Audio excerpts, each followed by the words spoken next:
Ay mga kabola, it's past 10 pero dito pa rin kami sa mga kakatapos lang ng UP Lasal game. Panalo Lasal, can you believe it?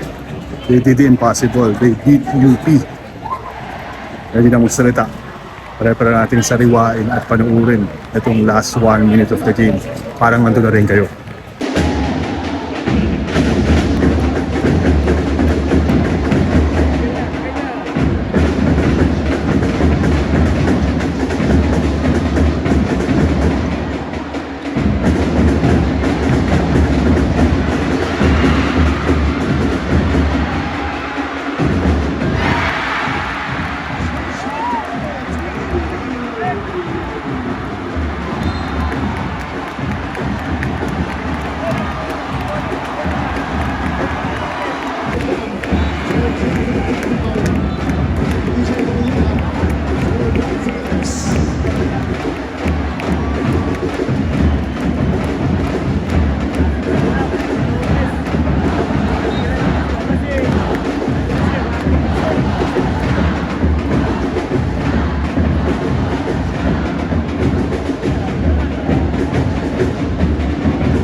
Ayan, papunta na kami sa parking. O yung MOA ngayon, ang daming tao. Kasi nga may game, yung UP Lasal, tapos may cosplay pa. Dito na kami sa kabilang dulo nag-park. No? Pero okay lang. At least maganda talaga yung game. No? So ano yung mga keys to winning Lasal? Number 1, good start. Kasi usually, mabagal ang start ng Lasal. Pero ngayon, good start. No? And parang nagulat ang UP, na-surprise ang UP. Number 2, good ball movement. No? We'll show some clips here.